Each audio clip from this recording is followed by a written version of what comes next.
Son las 8 de la mañana. Radio del Principado de Asturias, RPA, Asturias Hoy, primera edición. ¿Qué tal? Saludos, muy buenos días. Esta mañana el portavoz del Gobierno, Guillermo Peláez, va a hacer entrega al presidente de la Junta de un documento económico en el que se reflejan las cuentas regionales para el próximo año. Previamente, eso sí, van a ser aprobadas por el Consejo de Gobierno. Se inicia así su tramitación en el Parlamento para empezar ya esta misma semana, el jueves, con las comparecencias informativas por parte, en este caso, de los consejeros. Son 6.664 millones de euros los que forman parte del presupuesto del 2026, que van a salir adelante. Va a salir adelante ese presupuesto porque cuenta ya con el apoyo de la diputada del Grupo Mixto, Covadonga Tomé. Precisamente sobre esto, el presidente del Partido Popular de Asturias, Álvaro Queipo, habla de unos presupuestos que tienen una elevada carga fiscal que lastran el progreso de Asturias, y Adrián Pomares, el portavoz de Foro, dice que es todo un paripé.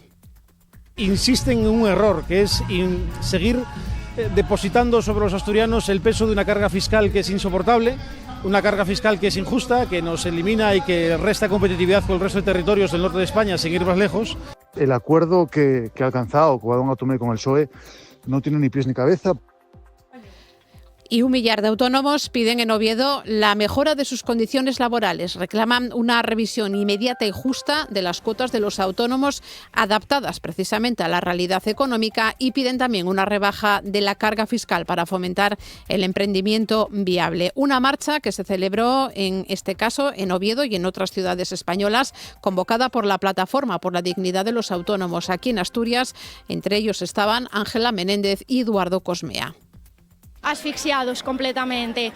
Hay miles de negocios que no llegan a final de mes, estamos todos en unas condiciones pésimas y al final somos el motor económico del país. Y unir a todos los autónomos y sobre todo unirlos, que es lo más importante, bajo ninguna bandera, ningún sindicato, ningún partido político, es algo que ha costado mucho. Y por cierto, ha sido ya levantado el confinamiento en un barrio de Arriondas por una fuga de anhídrido acético procedente de un camión cisterna. Por precaución, durante 4 horas estuvo activado el Plan Especial de Protección del Transporte de Mercancías Peligrosas por Carretera, lo que conocemos el Plan MERPA, en situación 1. Al final todo se quedó, como decimos, en un susto. Diego Fernández nos acompaña esta mañana en la parte técnica, Paula Rodríguez en la locución y la redacción y Ángeles García al micrófono. Vamos con los titulares de este lunes 1 de diciembre. Asturias Hoy. El BOPA publica extender la suspensión del mercado nacional de ganado de Pola de Siero hasta el 15 de diciembre, con el fin de evitar la entrada y propagación de la dermatosis nodular contagiosa, y se suspende hasta el 31 de diciembre de 2025 todas las ferias, concursos, certámenes, subastas, mercados y cualquier evento concentración de animales de la especie bovina en el Principado. Se levanta, eso sí, la prohibición de organizar ferias, mercados y concursos, salvo de ganado bovino. Rocío Huerta es la directora general de Ganadería. Permitiéndose las del ovino, caprino y equino. Por supuesto, las de aves siguen también suspendidas por la situación de la influenza aviar. En Asturias se diagnostican entre 50 y 60 casos de VIH al año. Hoy se conmemora el Día Mundial del SIDA. El Comité Ciudadano Antisida del Principado, CASIPA, ha programado varias actividades bajo el lema Sumar fuerzas, romper silencios. Un día para desterrar mitos, según Jesús Cisneros, que en 2019 recibió el diagnóstico del VIH. Dice que aún existe estigma alrededor de esta enfermedad. Cuando acudimos a consultas, cuando acudimos a revisiones y el personal sanitario no está informado o no está actualizado acerca de este virus, y todavía te tratan con un poco de miedo. Muchas personas de ellos se ponen doble guante para tratarte. Un derrumbe obliga a cerrar totalmente la ruta del Cares. El desprendimiento se ha producido en el paraje de La Viña, en la vertiente asturiana de Picos de Europa, a unos 5 kilómetros de la localidad de Poncebo. Se ha procedido al corte total de esta ruta, de esta vía, para el tránsito de senderistas hasta que se valore la situación y se pueda habilitar un paso provisional. El tráfico. 8 y ya casi 5 minutos de la mañana. ¿Cómo se circula por Asturias? DGT, buenos días. Muy buenos días. A esta hora se complica especialmente el acceso a Oviedo ya por la carretera AS2 en los entornos de Vitoria, donde encontrarán alrededor de medio kilómetro de retenciones. También la A66 a su paso por Coyoto en sentido norte, sentido ya a la carretera 8 y a Gijón, por lo que mucha precaución en este punto. Al margen de ello, eso sí, no van a encontrar mayores complicaciones en cuanto al tráfico, pero les recordamos que está transitable con precaución la Nacional 630 en el puerto de Pajares debido a las nieves. Gracias, DGT. Vamos a ver cómo se circula a esta hora por Oviedo. Policía local, buenos días. Buenos días. ¿Alguna incidencia? Nada que reseñar, todo tráfico fluido en la ciudad. Pues gracias, Oviedo. Vamos hasta Avilés, Policía local, muy buenos días. Hola, buenos días. ¿Cómo se circula por la ciudad? Tráfico fluido en toda la red diaria de Avilés. Pues gracias, hasta aquí la información del tráfico. El tiempo.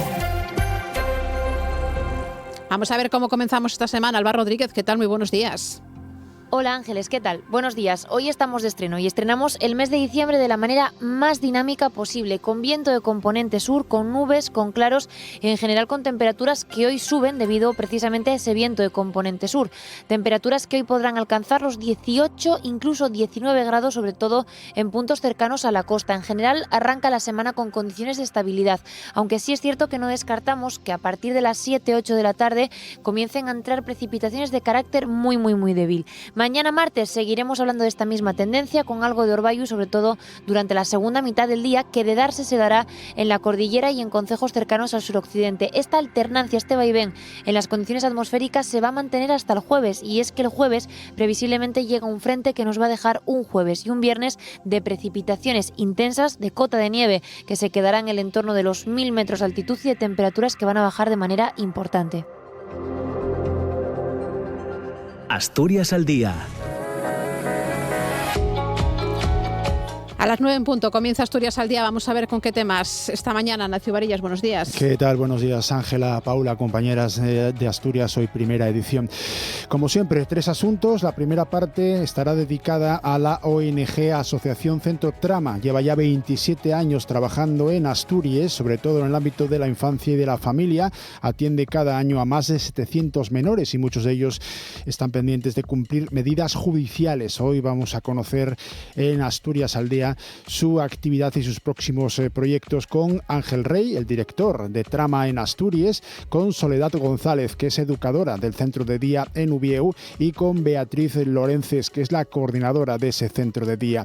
La segunda parte dedicada a proyectos, como solemos decir en Asturias al día, con IVA, con valor añadido, aunque sin impuesto, Valor añadido que tiene, por ejemplo, Vintastic, un proyecto que incluye una tienda de regalos y talleres de artesanía que suman aprendizaje manual, pero también vida social. Estaremos con Raquel Ruiz, la responsable de Vintastic Shop. Y la última parte del Asturias al día de este lunes estará dedicada a los 75 años que cumple el Coro Minero de Turón. Es una de las entidades corales más conocidas de Asturias. Celebra esta efemérides con una exposición organizada por UNOSA y el propio coro, que ya se puede ver en el espacio cultural Pozu San José de Turón. Rebeca Velasco es su directora, Nicanor García su presidente. Estarán también con nosotros 2 integrantes del coro, Mario Coto y José Manuel Mayada. Pues todo ya a partir de las 9. Gracias, Ignacio. Muchas gracias. Están escuchando Asturias Hoy, primera edición. Y vamos a empezar con algo que se ha quedado en un susto, pero ayer durante unas horas un barrio de Arriondas estuvo confinado por una fuga de anhídrido acético procedente de un camión cisterna. Logró controlarse el vertido y no existir riesgos para la población. El Plan Especial de Protección del Transporte de Mercancías Peligrosas por Carretera y Ferrocarril, lo que conocemos como el Plan ERPA en situación 1, fue desactivado, eso sí, a las 12:15 de esta madrugada. El consejero de Movilidad, Medio Ambiente y Gestión de Emergencias, Alejandro Calvo, decidió activar ese plan de emergencias en torno a las 8:15 de la tarde por la fuga de anhídrico acético de un camión cisterna en la zona de la calle Castañera en Arriondas, en el concejo de Parres. Fue el propio conductor del camión quien avisó al 112 de esta pérdida. De forma preventiva se estableció el confinamiento provisional de la población del entorno del barrio de Castañera y por motivos de seguridad se pidió a la población de esta zona que permaneciera en sus domicilios con puertas y ventanas cerradas. En la zona estaba la empresa especializada en material de contención de contaminantes, que entre otras medidas colocó mantas absorbentes en el lugar del derrame del camión para que, con ayuda de una grúa, se pudiera retirar el vehículo. Una vez contenida la fuga, se procedió al levantamiento del confinamiento del barrio. Hay cierre total, atención, de la ruta del Cares por un derrumbe en el paraje de La Viña, en la vertiente asturiana. Un desprendimiento que ha afectado al canal de la central de Camarmeña y el agua caído al trazado de la ruta es lo que ha obligado precisamente a cerrar esta ruta del Cares. Es ya la segunda vez en 3 meses que se cierra. La última fue el 12 de agosto, cuando se prohibió el paso por los incendios que afectaron a esta zona. ¿Por qué ahora se cierra? Nos lo cuenta Javier Caso. El derrumbe, el desprendimiento de piedras que ha obligado a este corte total de la ruta del Cares tuvo lugar en el paraje de La Viña. Es un paraje que se encuentra a medio camino entre Caín y Poncebos, hacia la mitad de la ruta del Cares. El desprendimiento de piedras provocó daños en el canal de agua que abastece la central de Camarmeña, que se desbordó, y tanto las piedras como el agua acabaron afectando a lo que es la traza del camino. El Parque Nacional ha decidido cerrar, por tanto, esta ruta del Cares al paso de los excursionistas, de los senderistas que la utilizan, a fin de, evidentemente, evitar riesgos, también estudiar qué solución se adopta para, en breve, poder habilitar un paso provisional. Hay que subrayar que la ruta del Cares llevaba abierta apenas un mes, desde el pasado 6 de noviembre. Hubo que cerrarla tras el incendio que tuvo lugar en la vertiente meridional del macizo occidental de los Picos de Europa. Ese incendio provoca que las piedras, el desprendimiento de piedras, sean mucho más frecuentes tras episodios de lluvia y también con episodios de viento. Y atención, porque Valgrán de Pajares tiene previsto comenzar mañana la temporada de esquí. La nieve ha caído en los últimos días y el trabajo realizado en las pistas permiten esa apertura. En Fuentes de Invierno, las máquinas han empezado a compactar la nieve y se está valorando la posibilidad también de iniciar la temporada. Hay que decir que el arranque de la campaña estaba previsto para el pasado jueves, pero las lluvias de comienzos de semana lo impidieron. RPA, Asturias Hoy, primera edición. 8 y 12 minutos de la mañana, los presupuestos del Principado del próximo año inician hoy su tramitación parlamentaria con el objetivo puesto en que estas cuentas regionales puedan ser aprobadas el día 29 de este mes. Unos presupuestos para 2026 que vuelven a crecer en relación a los de este año, son 6.664 millones de euros. El cronograma establece que el proyecto entre hoy en la Cámara y su votación se lleve a cabo a finales de este mes. La primera jornada de comparecencias arrancará el jueves 4 con la Consejería de Ordenación de Territorio, Urbanismo, Vivienda y Derechos Ciudadanos y terminará el martes 9 con Medio Rural y Política Agraria. El pleno para la aprobación de las cuentas será el día 29 de diciembre. Unas cuentas asturianas que tienen garantizado su aprobación una vez que la diputada del Grupo Mixto, Covadonga Tomé, ha confirmado ya que las va a respaldar. En Asturias gobierna en coalición PSOE y convocatoria con Asturias, que suman 22 diputados de los 45 que conforman el Parlamento asturiano. Ahora, con ese voto de Covadonga Tomé, tienen garantizado que las cuentas van a salir adelante. Al presidente del Partido Popular de Asturias, Álvaro Queipo, no le sorprende este acuerdo. Se ha mostrado contrario a la introducción de una tasa turística voluntaria y cree que presenta una carga fiscal excesiva que a su juicio lastra el progreso de Asturias. Lo escuchamos. Y unos presupuestos que insisten en un error, que es seguir depositando sobre los asturianos el peso de una carga fiscal que es insoportable, una carga fiscal que es injusta, que nos elimina y que resta competitividad con el resto de territorios del norte de España sin ir más lejos, y por tanto son unos presupuestos que lo que hacen es ahondar un poco más en el error de gestión de los últimos 30 años.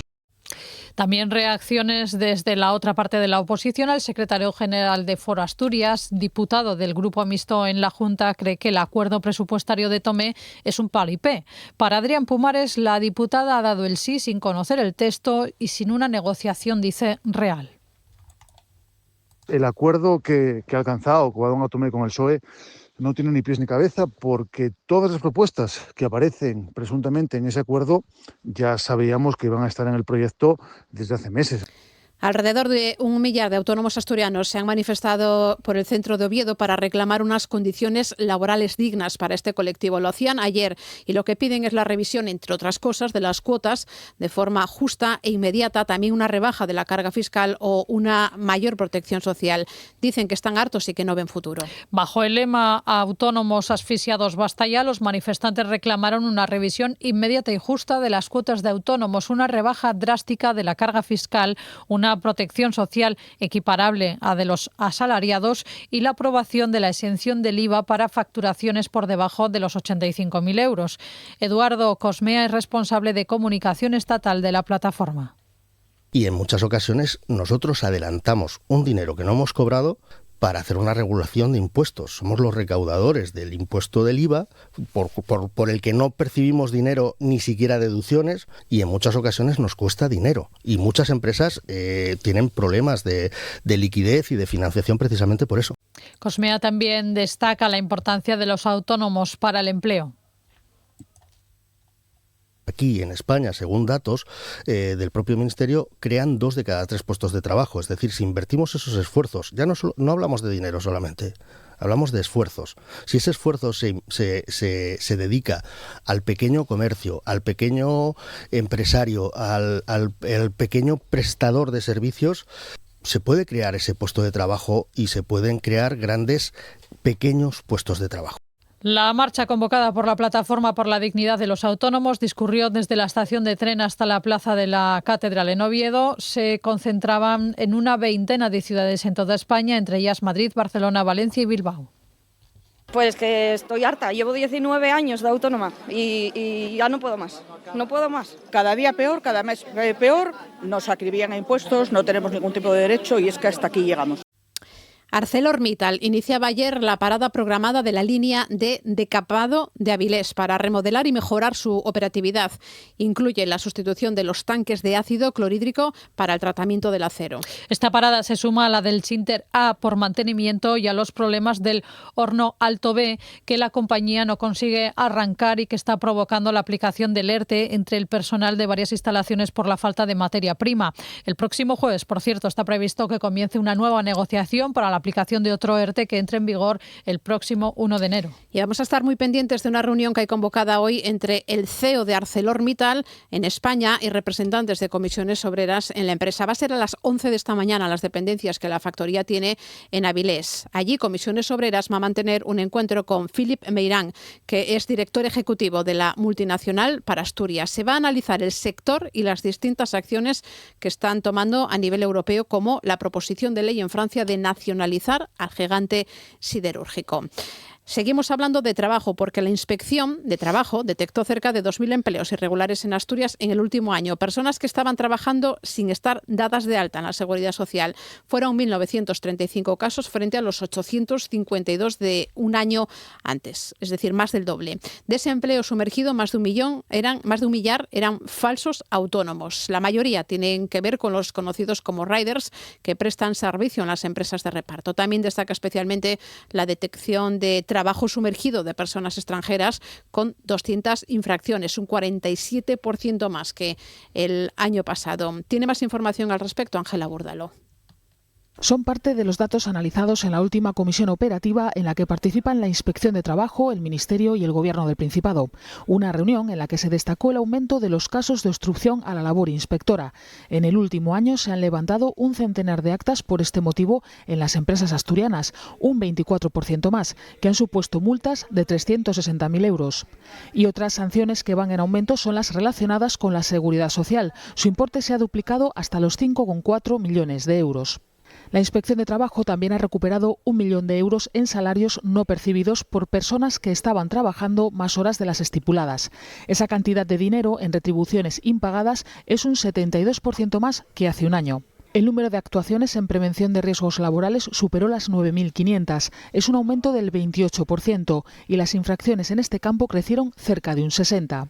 Y todo esto con 45 inspectores y subinspectores, uno menos que el año pasado. La relación de puestos de trabajo en la inspección asturiana es de 57 plazas. Hay, por tanto, 12 vacantes. Pues los sindicatos destacan la gravedad de ese aumento del número de trabajadores extranjeros en situación irregular y la creciente obstrucción de las empresas a la actuación de la Inspección de Trabajo. Por eso piden contundencia a la hora de tratar estas ilegalidades. Quien lo pide es Damián Manzano, el secretario de Acción Sindical de Comisiones Obreras Asturias, Javier Fernández Lanero, el secretario regional de UGT. Que hay que actuar con mano dura absolutamente tanto a quien impide la actuación de la Inspección de Trabajo. Hay que aflorar todos esos casos de personas que están trabajando en una situación de contratación irregular y, por supuesto, hay que aumentar el número de inspectores para que todo esto redunde en una menor siniestralidad laboral. Sin embargo, las empresas solo quieren hablar de asentismo. Bueno, pues que se preocupen de todo esto que está pasando, que estamos en un momento de crecimiento económico, estamos en el siglo XXI, en un cambio de modelo productivo y estamos viendo todavía prácticas que son deshonrosas para las propias empresas propias del siglo pasado. RPA, Asturias Hoy, primera edición.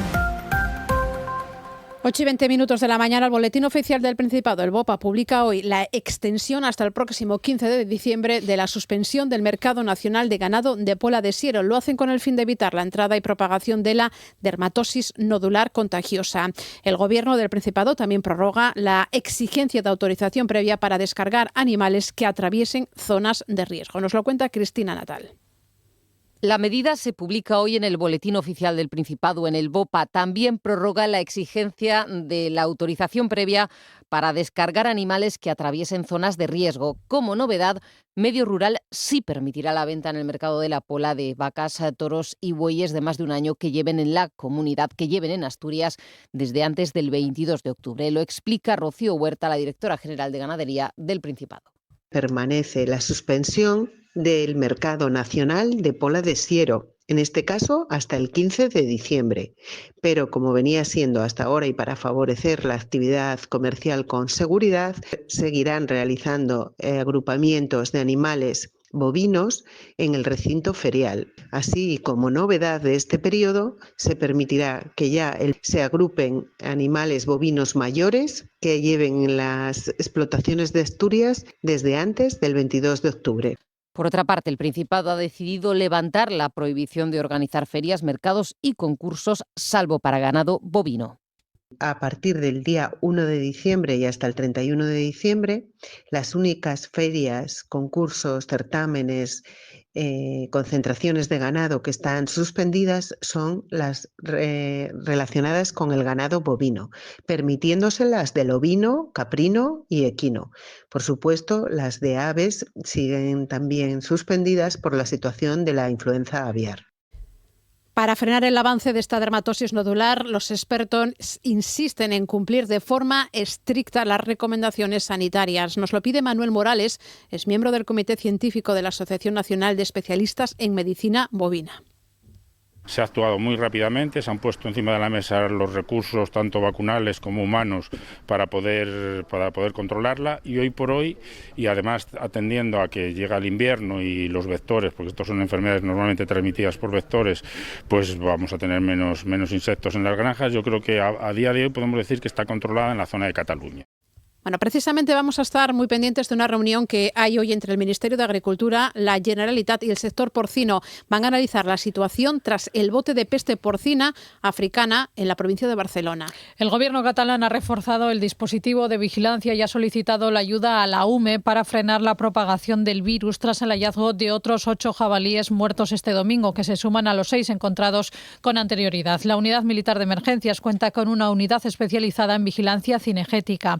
La zona de la Sierra de Collserola está perimetrada y la Generalitat asegura que multará a los ciudadanos que no respeten la prohibición de acceso.